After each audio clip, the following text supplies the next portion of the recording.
పశ్చిమ గోదావరి జిల్లా భీమవరంలో ఈ నెల 15న భీమవరంలో ఆక్వా రైతుల సమస్యలపై గళం విప్పేందుకు వస్తున్న వైఎస్ జగన్మోహన్ రెడ్డి పర్యటనకు సంబంధించిన ఏర్పాట్లను వైసీపీ నేతలు పేర్ని నాని, గుడివాడ అమర్నాథ్ పరిశీలించారు.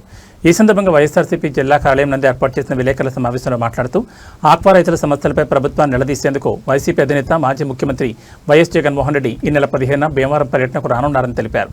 చంద్రబాబు ప్రభుత్వ హయాంలో విద్య నుంచి ఆక్వా రంగం వరకు అన్ని వ్యవస్థల్లో దోపిడీ జరుగుతోందని ఆయన తీవ్ర ఆరోపణలు చేశారు. ఆక్వా రంగంలో సీడ్, ఫీడ్ కొనుగోలు అన్ని కొద్ది కంపెనీల చేతుల్లోనే కేంద్రీకృతమై రైతులు నష్టపోతున్నారని విమర్శించారు. రైతుల కష్టాలను పట్టించుకోకుండా ప్రభుత్వం వ్యవహరిస్తోందని ఈ దోపిడీకి అడ్డుకట్ట వేయాలంటే ప్రభుత్వాన్ని గట్టిగా ప్రశ్నించాల్సిన అవసరం ఉందన్నారు. ఆక్వా రైతుల బాధలను స్వయంగా తెలుసుకుని వారి తరపున పోరాటం చేయడానికి జగన్ భీమవరం వస్తున్నారని పేర్కొన్నారు. గడిచినటువంటి 4-5 మాసాలుగా పెద్ద ఎత్తున రాష్ట్రంలో దాదాపు 3 లక్షల మంది ఆక్వా రైతులు ఉన్నటువంటి రాష్ట్రం, దాదాపు 4.5 లక్షల ఎకరాలు సాగు జరుగుతున్నటువంటి ఆక్వా రంగం సాగు జరుగుతున్నటువంటి రాష్ట్రం. దేశంలో సీ ఫుడ్ ప్రొడక్షన్ చేసి ఎక్స్పోర్ట్ చేస్తున్నటువంటి దాంట్లో దాదాపు 40% ఒక్క ఆంధ్రప్రదేశ్ రాష్ట్రం నుంచే ఎక్స్పోర్ట్ అవుతున్నటువంటి ఘనత ఈరోజు ఆంధ్రప్రదేశ్ రాష్ట్రానికి ఉంది. అటువంటి ఆక్వా రంగం ఈరోజు సంక్షోభంలో ఉంటే చంద్రబాబు నాయుడు గారి ప్రభుత్వం మొద్దునిద్ర వహిస్తూ ఉంది. ఏ రకంగా కూడా ఆదుకోవాలనేటువంటి తాపత్రయం కానీ, వారిని ఏ రకంగా కాపాడాలనేటువంటి ప్రయత్నం కానీ ప్రభుత్వం చేయకపోవడం అనేటువంటిది సిగ్గుచేటు. గతంలో జగన్మోహన్ రెడ్డి గారు ముఖ్యమంత్రి అయినప్పుడు అప్సడా సంస్థని ఏర్పాటు చేసి ఘనత జగన్మోహన్ రెడ్డి గారు, అంటే ఆల్మోస్ట్ 50% ఇంక్రీజ్ చేశాం. ఈ రెగ్యులేషన్ ద్వారా మరింత ఆక్వా రంగంలోకి వద్దామనుకున్నటువంటి వారిని ఆకర్షించేటువంటి కార్యక్రమాన్ని చేశాం. దేశానికే తలమానికంగా ఉన్నటువంటి ఆంధ్ర రాష్ట్రం ఆక్వా రంగంలో మరింత ముందుకు తీసుకెళ్లాలనేటువంటి ప్రయత్నం ఆ రోజు ప్రభుత్వంలో జరిగితే, ఈరోజు ఆ రంగానికి సప్లై చేస్తున్నటువంటి 4-5 కంపెనీలకు సంబంధించినటువంటి వ్యక్తులు ఏ రకంగా బాగుపడాలనేటువంటిది చంద్రబాబు నాయుడు గారి తాలూకు తాపత్రయం.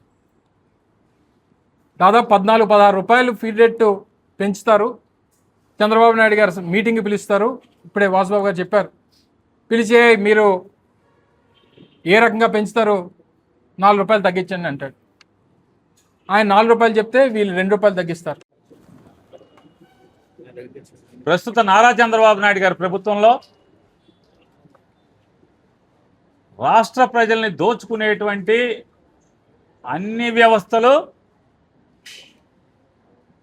చంద్రబాబు నాయుడు గారి వెనకాల దాక్కుని పనిచేస్తున్నటువంటి పరిస్థితులు. చంద్రబాబుని ముందు పెడతారు, చంద్రబాబు బొమ్మను ముందు పెడతారు, చంద్రబాబు వెనకాల ఆయన నీడలో చేరి రాష్ట్రంలో ఉన్నటువంటి ప్రతి వర్గాన్ని దోపిడీ చేసేటువంటి ప్రతి వర్గం ఆక్వా రంగం. ఆక్వా రంగంలో ఆ కులం లేదు, ఈ కులం లేదు, ఆ మతం లేదు, ఈ మతం లేదు, అందరూ సాగులో ఉంటారు. ఇచ్చాపురం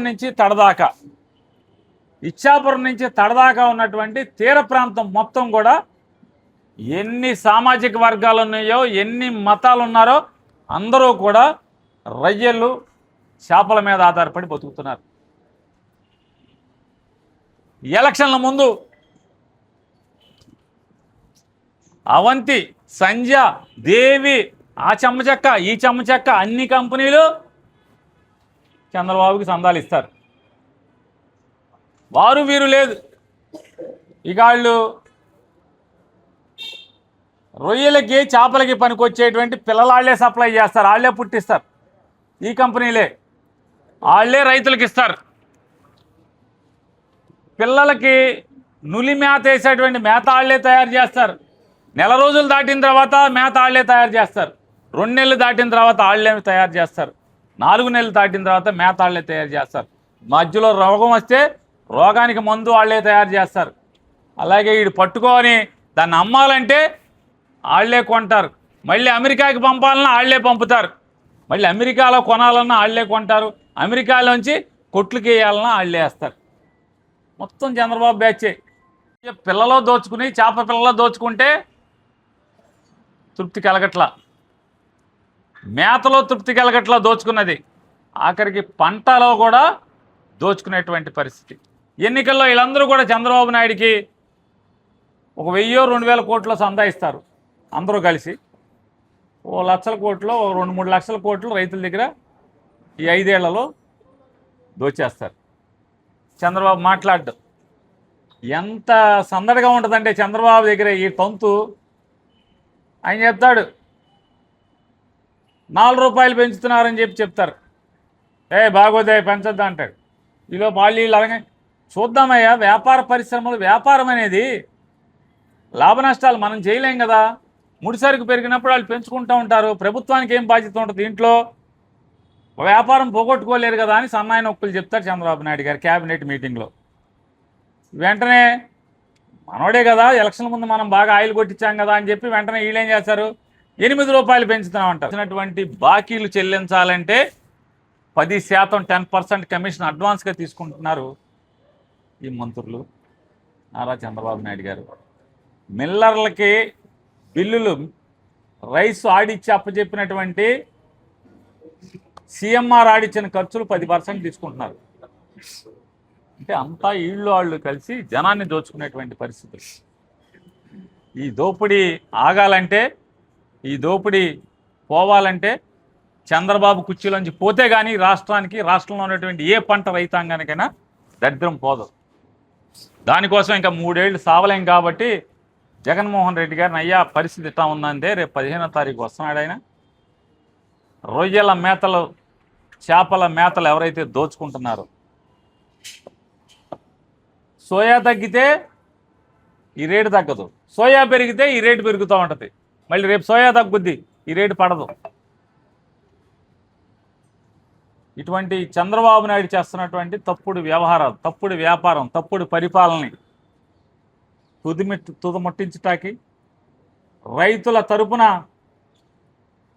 ప్రభుత్వాన్ని కాలర పట్టుకుని నిలదీయటానికి జగన్మోహన్ రెడ్డి గారు రేపు రాబోతున్నారు. కాబట్టి ఎవరైతే సంక్షోభాన్ని ఎదుర్కోలేక కడుపు కాలి మేత బస్తాలని తగలబెట్టినటువంటి రైతాంగం ఎవరైతే ఉన్నారో, కడుపు కాలినటువంటి రైతాంగం అందరినీ కూడా ఆ రోజున జగన్మోహన్ రెడ్డి గారి దగ్గరికి వచ్చి మీ సమస్యల్ని చెప్పమని చెప్పని మీ అందరినీ కూడా